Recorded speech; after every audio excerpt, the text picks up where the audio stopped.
இப்போ நம்ம ஜெனரேஷனுடைய டாக்ஸிசிட்டி வந்து நமக்கு தெரியறதே இல்லை, அடுத்த ஜெனரேஷனுக்கு தான் தெரியுது. தே ஆர் கீப்பிங் என்னன்னா இப்போ அந்த ஜெனரேஷன்லேருந்து நம்ம மேலே வைக்கிற கிரிட்டிக் தான் இந்த ரிலேஷன்ஷிப்புடைய toxicity. You really did no.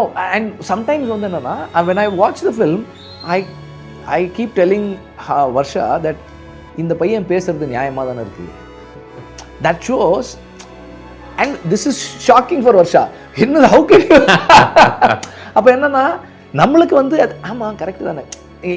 நம்ம வர்ற ஜெனரேஷன் நம்மளோட இது and the male way of justifying the mistakes அது எல்லாமே அதில் அப்ளை ஆகிற மாதிரி இருக்குது. இதெல்லாம் ரொம்ப சட்டிலாக it just comes in and goes. And அதாவது எங்க குழுவில இருந்து பார்க்கும்பொழுது இவன் ஆக்சுவலி ஒரு டீசென்ட் மேன் தான், எங்களுக்கு பழக்கப்பட்ட ஆண்கள்லாம் பார்க்கும்போதுன்ற மாதிரி.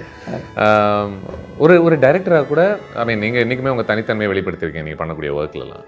ஒரு ப்ரொடியூசராக இன்னொரு இயக்குனரை அவங்க தனித்தன்மையை வெளிப்படுத்துறதுக்கான ஒரு வாய்ப்பு உங்கள் கையில் இருக்கும்பொழுது அது சுலபமாக இருக்கிறதா பார்க்குறீங்களா, இல்லை அதுக்குள்ளே நீங்கள் ஒரு ஏதாவது கட்டுப்பாடு? நான் நார்மலாக வந்து என்னன்னா I will want to get involve in everything. Okay. But